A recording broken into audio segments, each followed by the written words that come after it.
రాష్ట్రం ఆర్థికంగా బాగా లేదు, అప్పు పుడతలేదు, అనా పైసా ఎవడు ఇస్తలేడు.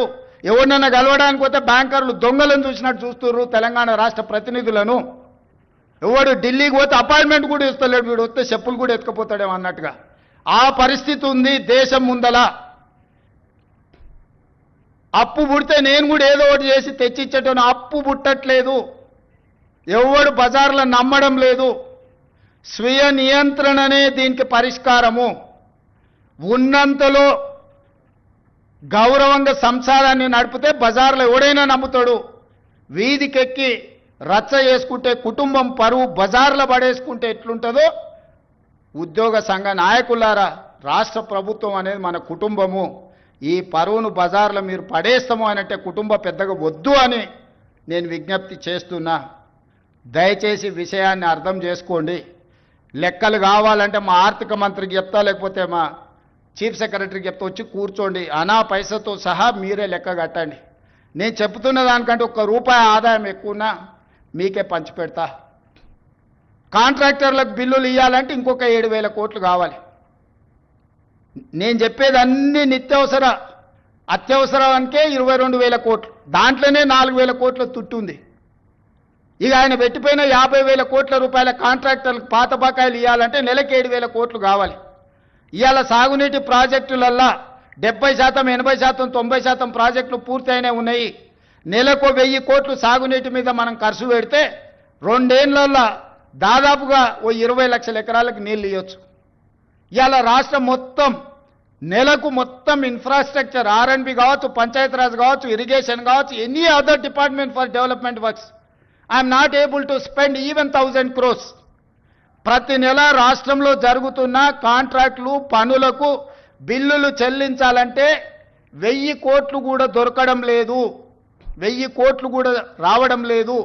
600-700 కోట్ల రూపాయలు ఇచ్చి 10 ఏళ్ల నుంచి వెయ్యని రోడ్లు ఊర్లలో ఇవాళ గుంతలు పడ్డాయి.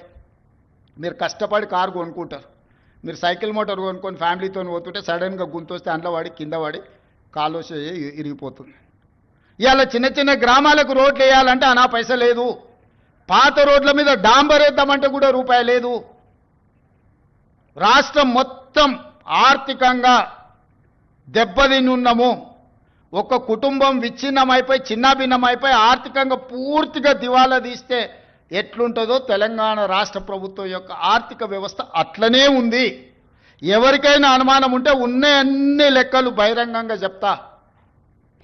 ఉద్యోగ సంఘాలు అందరు రాండి, ఆర్థిక శాఖ అధికారి దగ్గర కూర్చోండి, ఆర్థిక మంత్రి దగ్గర కూర్చోండి, సహకరించండి. నేను ఇవన్నీ ఎందుకు చెప్తున్నా అంటే మిమ్మల్ని సహకరించమని అడగడానికి చెప్తున్నా. మీరు సమరం చేయడం కోసంగా, సమరం చేస్తా అంటే ఎవరు మీరు చేస్తారు? నేను మళ్ళీ చెప్తున్నా, నేను కోసినా కూడా ఇంతకంటే ₹1 ఎక్కువ వెళ్ళదు. బజార్లో ఎవడు నమ్మతలేడు, మొత్తం దివాలా తీసింది. 11% మితికి తెస్తాడే, 3-4%కి రావాల్సినోడు ఎవడన్నా 10 రూపాయల మితికి డైలీ ఫైనాన్స్ తెచ్చుకునేటోడు ఉంటాడు చూడు బజార్లో, అంతకంటే ఎక్కువ అధ్వానంగా అప్పులు తెచ్చిపెట్టిండు ఆయన. హ్యాపీగా పోయి ఫామ్ హౌస్లో దుప్పటి కప్పుకొని పండుకు సావునరా మీ సావు అని. 3 నెలలకు ఒకసారి బయటకు వస్తాడు, తిడతాడు, పోతాడు, అది ఫెయిలు, ఇది ఫెయిలు, ఇది ఫెయిలు, అది ఫెయిల్ అని. ఆయనకేముంది, ఆనందంగా ఉంది. ఆ చెప్పేటప్పుడు ఫేస్లో ఎంత ఆనందంగా అనిపిస్తుంది అంటే, రైతు బంధు ఫెయిల్ అనగానే ఆయన ఫేస్లో ఇట్లా బల్బు 1000 వోల్టుల బల్బు వెలిగినట్టుంది. ఎవడైనా బాధపడతాడా? అరే ఏదైనా తప్పు జరిగింది, ఎవరికైనా రాలేదంటే బాధతో చెప్తాం మనం. ఫీజు రియంబర్స్మెంట్ చేయలేదంటే అయ్యో పాపం పిల్లలు ఫీజులు కట్టకపోతే ఎట్లా, వాళ్ళు చదివు ఎట్లా అని ఒక బాధ ఉంటుంది. జీత భత్యాలు రిటైర్డ్ ఉద్యోగస్తులకు బెనిఫిట్స్ ఇవ్వలేదంటే ఒక కన్సర్న్ ఉంటుంది. అరే నీ అమ్మ ఏందా ఇట్లా అయిపోయిందని. వారి ఫేస్ చూడండి, ఫెయిల్ చెప్పేటప్పుడు ఇది ఫెయిల్, ప్రతి ఫెయిల్ వెనకాల ఒక 1000 వోల్టుల బల్బు వెలిగినట్టు వెలుగుతుంది ఆయన ఫేసు. ఏం పైశాచిక ఆనందము! ఈ విధ్వంసం మీరు చేసిందే కదా, ఈ ఆర్థిక విధ్వంసము. 3 లక్షల కోట్ల బడ్జెట్ పెట్టాను, మరి నువ్వెట్లా ఇవన్నీ హామీలు ఇచ్చినావు అని ఒక ఆయన అడిగాడు. 3 లక్షల కోట్ల అప్పు ఉంది, ప్రతి సంవత్సరం 3 లక్షల కోట్ల ఆదాయం ఉందని బడ్జెట్ పెట్టాను. 3 లక్షల కోట్ల అప్పు ఉండి 3 లక్షల కోట్ల ఆదాయం ఉంటే ఓసి ఇదెంత సంసారం చక్కదిద్దొచ్చని నేను అనుకున్నా. తీరా చూస్తే 3 లక్షల కోట్ల ఆదాయం లేదు, ఆదాయం 2 లక్షల కోట్లు ఉంది, అప్పేమో 8 లక్షల కోట్లు ఉంది. ఇక చెప్పురు మీరు అందరు కూడా చదువుకున్న వాళ్ళు ఐఏఎస్లు ఐపీఎస్లు అయినరు అంటే మీరు కూడా లైఫ్ టైం కష్టపడి మీరు ఎన్నో ఎగ్జామ్స్ రాసి ఇక్కడికి వచ్చిండ్రు. పోలీస్ ఎస్ఐ కావాలంటే కూడా ఎంత చదవాలను నాకు తెలుసు. నాతో చదువుకున్న వాళ్ళు చాలామంది ఎస్ఐలు అయ్యి ఎస్ఐలో కానిస్టేబుల్ కూడా అయిన వాళ్ళు అందరు కష్టపడి చదువుకున్న వాళ్ళు నాకు తెలుసు. ఈ పరిస్థితిలో రాష్ట్రం ఉంది. దయచేసి ఉద్యోగ సంఘాల నాయకులకు నేను విజ్ఞప్తి చేస్తున్నా, సమరం కాదు ఇప్పుడు కావాల్సింది, సమయస్ఫూర్తి కావాలి. రాష్ట్రాన్ని ముందుకు నడిపించాలంటే చిత్తశుద్ధి కావాలి, పట్టుదల కావాలి, కష్టం కావాలి. మన రక్తాన్ని చెమటగా మార్చి మనల్ని నమ్ముకున్న 98% ప్రజలకు సేవలు అందించాలి.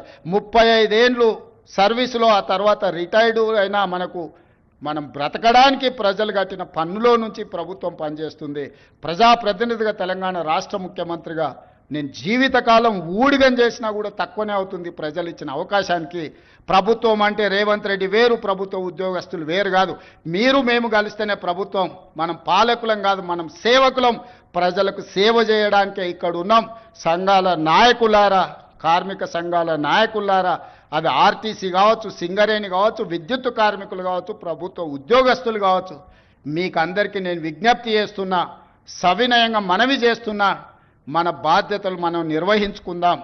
ఈ కొట్లాడి తెచ్చుకున్న తెలంగాణ కోతుల గుంపుకు అప్పచెప్పినట్టు చేసుకోవద్దు.